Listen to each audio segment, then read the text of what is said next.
دنیا میں معاشروں کو پرکھنے کے 3 بڑے ٹیسٹ ہیں: ٹریفک، شراب اور خواتین۔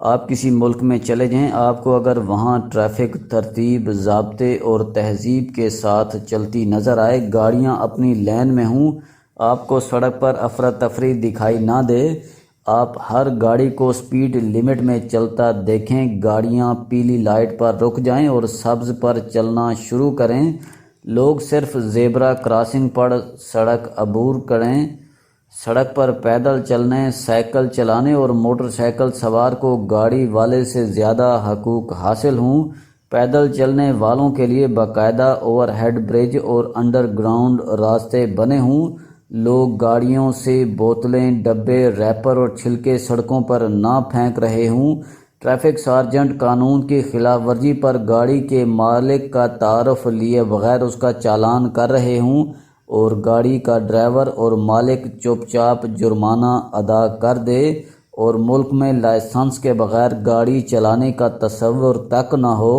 تو وہ ملک مہذب بھی ہوگا، ترقی یافتہ بھی اور ڈسپلنڈ بھی، اور اس ملک میں ہر چیز قانون اور قاعدے کے تابع ہوگی، جبکہ اس کے برعکس اگر ٹریفک کے کسی ایک یا ایک سے زائد ضابطے کی خلاف ورزی ہو رہی ہو تو آپ سمجھ لیں اس میں قانون کی حکمرانی ہے اور نہ ہی ریاست کی رٹ، اور جس ملک میں یہ دونوں چیزیں نہ ہوں آپ کو وہاں آمریت بھی ملے گی، بری جمہوریت بھی، کرپشن بھی، شدت پسندی بھی، فسادات بھی، مذہبی اختلافات بھی، غربت بھی، بیماری بھی اور جہالت بھی۔ چنانچہ سڑکیں ملک کی صورتحال کا پہلا آئینہ ہوتی ہیں۔ معاشرے کا دوسرا ٹیسٹ شراب ہے۔ اگر کسی ملک میں لوگ شراب پی کر گاڑی نہ چلائیں، غل غپاڑہ نہ کریں، شرابی ایک دوسرے کے سر میں بوتلیں نہ ماریں، لوگ زہریلی شراب پی کر جان نہ دیں، نوجوان شادی بیاہ پر شراب نہ پئیں اور مدہوشی میں طوائفوں پر نوٹ نچھاور نہ کریں، اور ملک میں پابندی کے بعد شراب نہ ملتی ہو، تو وہ معاشرہ مہذب بھی ہوتا ہے اور تعلیم یافتہ بھی، اور اس معاشرے میں قانون کا احترام اور ریاست کی رٹ بھی ہوتی ہے، اور جس معاشرے میں ریاست کی رٹ اور قانون کا احترام سلامت ہو وہ معاشرہ ترقی بھی کرتا ہے اور اس میں امن بھی ہوتا ہے، جبکہ اس کے برعکس اگر معاشرے میں لوگ شراب پی کر گاڑی چلاتے ہوں، شرابی گلیوں اور محلوں میں سرعام غل غپاڑہ کرتے ہوں اور پولیس رات کو ناکے لگا کر لوگوں کے منہ سونگھتی ہو، تو آپ جان لیجئے اس ملک میں قانون کی حکمرانی ہے اور نہ ہی ریاست کی رٹ، اور جس ملک میں یہ دونوں چیزیں نہ ہوں وہ ملک غیر ترقی یافتہ بھی ہوتا ہے، پسماندہ بھی، جاہل بھی، بیمار بھی اور شدت پسند بھی۔ اور معاشرے کا تیسرا ٹیسٹ خواتین ہے۔ اگر کسی معاشرے میں خواتین بلا خوف و خطر گھر سے باہر نکلتی ہوں، یہ اسکول، کالج اور یونیورسٹی جاتی ہوں، یہ دفتروں میں کام کرتی ہوں، اکیلی بسوں، وینوں اور ٹرینوں میں سفر کرتی ہوں، بازاروں میں خریداری کرتی ہوں، بچوں کو ساتھ لے کر پارک جاتی ہوں، اور رات کے 12-1 بجے بھی اگر کوئی جوان لڑکی سڑک یا گلی میں اکیلی جا رہی ہو اور کسی کو اس کی طرف آنکھ اٹھا کر دیکھنے کی جرت نہ ہو تو آپ جان لیں وہ معاشرہ محفوظ ہے، اس میں قانون اور ریاست دونوں جاگ رہی ہیں۔ لیکن اس کے برعکس اگر خواتین گھر سے نکلتے ہوئے ڈرتی ہوں، انہیں اسکول، کالج اور یونیورسٹی جانے کے لیے کسی مردانہ سپورٹ کی ضرورت ہو، یہ خوف کی وجہ سے جاب نہ کر سکیں اور یہ بھائی، والد، بیٹے اور خامند کے بغیر خریداری نہ کر سکیں، اور والدین بچیوں کے جوان ہونے کے ساتھ گھروں تک محدود ہو جاتے ہوں، تو آپ سمجھ لیں وہ معاشرہ نہیں جنگل ہے، جس میں مرد درندے اور خواتین مظلوم ہرن ہیں، اور قانون اور ریاست مظلوم ہرنوں کو درندوں سے بچانے میں ناکام ہو چکی ہیں، اور آپ کو بدقسمتی سے یہ تینوں خرابیاں اس ملک میں نظر آئیں گی۔ ہمارے ملک میں سڑکیں موت کا کنواں ہیں، پولیس موٹر وے پر بھی اوور سپیڈنگ پر صرف جرمانہ کرتی ہے، یہ گاڑی بند کر سکتی ہے اور نہ ہی کسی کا لائسنس ضبط کر سکتی ہے، اور اگر لائسنس ضبط ہو بھی جائے تو بھی ہم اس شخص کو گاڑی چلانے سے نہیں روک سکتے، ملک میں شراب پر پابندی ہے لیکن ہماری سڑکیں رات کے وقت شرابیوں کی سرکس بن جاتی ہیں۔ ملک کے تمام بڑے شہروں میں غل غبارہ بھی ہوتا ہے، شرابی شرابیوں کے سر بھی پھاڑتے ہیں، شراب پی کر طوائفوں پر نوٹ بھی برسائے جاتے ہیں اور بعض اوقات غریب شرابی کو گرفتار کرنے والا پولیس اہلکار بھی نشے میں دھت ہوتا ہے۔ اس کا معائنہ کرنے والا ڈاکٹر بھی، اس کے خلاف کارروائی کی اجازت دینے والا مجسٹریٹ بھی، اور اسے سزا سنانے والا جج بھی، اور پیچھے رہ گئی خواتین۔ تو یہ معاشرہ خواتین کے معاملے میں 12ویں صدی سے آگے نہیں بڑھ سکا۔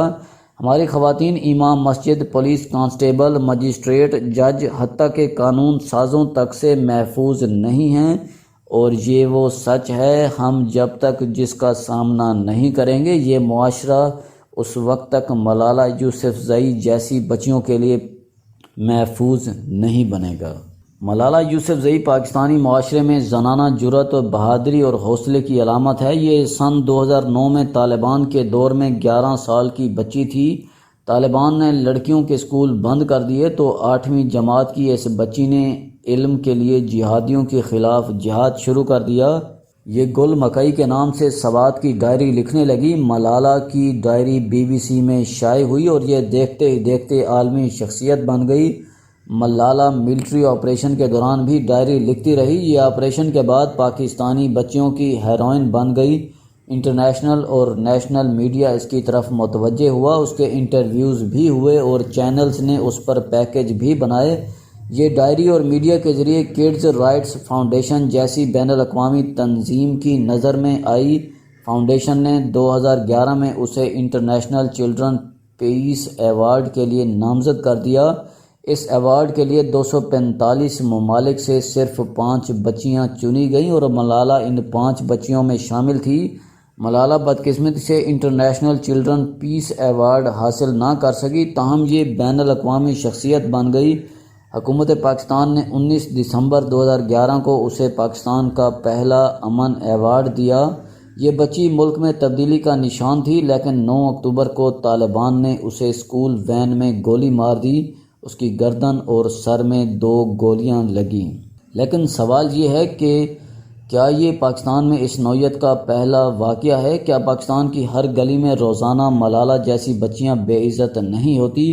کیا یہ جنسی درندگی سے لے کر قتل تک کی سزا نہیں بھگتتی اور ریاست اعداد و شمار تک جمع کرنے کی روادار نہیں ہوتی؟ کیا اس ملک میں غیرت کے نام پر بچیاں قتل نہیں ہو رہی؟ کیا اس ملک میں 4 سال کی بچیوں کو ونی نہیں کیا جاتا؟ کیا اس ملک میں آج بھی بچیوں کی تعلیم پر پابندی نہیں؟ کیا اس ملک میں آج بھی عورتوں کو ووٹ ڈالنے سے نہیں روکا جاتا؟ کیا اس ملک میں آج بھی عورتوں کے منہ پر تیزاب نہیں پھینکا جاتا؟ اور کیا اس ملک میں عورت آج بھی بنیادی حقوق سے محروم نہیں؟ اگر ان تمام سوالوں کا جواب ہاں ہے تو پھر کیا اس کا مطلب یہ نہیں ہماری ریاست مفلوج ہو چکی ہے؟ اگر ہمیں معصوم بچیاں اتنی ہی عزیز ہیں تو پھر ہماری پارلیمنٹ نے اس شازیہ کے حق میں قرارداد پاس کیوں نہیں کی اور وزیر اعظم نے اس کے لیے ہیلی کاپٹر کیوں نہیں بھجوایا؟ ہمارے آرمی چیف اس کی عیادت کے لیے مینگورہ کیوں نہیں گئے اور ہم نے اس کو طبی امداد کیوں نہیں دی جو وین میں ملالہ کے ساتھ بیٹھی تھی اور طالبان نے اسے بھی گولی مار دی؟ ہم ملالہ کے لیے چیخ رہے ہیں لیکن ہم نے دوسری بچی کو مرنے کے لیے سید و شریف کے اسپتال میں چھوڑ دیا۔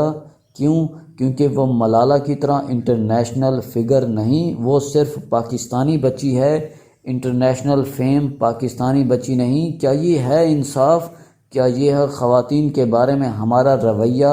حقیقت تو یہ ہے اس ملک میں عورت اس وقت تک محفوظ نہیں ہوتی جب تک وہ مختارہ مئی نہ بن جائے یا پھر کوئی یورپی ملک اس کی سپورٹ میں آگے نہ آ جائے، اور جب تک ہمارا یہ رویہ قائم رہے گا ملک میں اس وقت تک مختارہ مئی محفوظ رہے گی اور نہ ہی ملالہ یوسفزئی۔ اور ہم نے اگر اپنا رویہ نہ بدلا تو ہمیں کفر کے اس دور میں واپس جاتے دیر نہیں لگے گی جس میں ہر شخص کے کندھے پر کسی معصوم بچی کی ناش تھی، اور زندہ درگور ہونے والی ان بچیوں کی داستانیں سن کر نبی رحمت اپنی سسکیاں نہیں روک پاتے تھے۔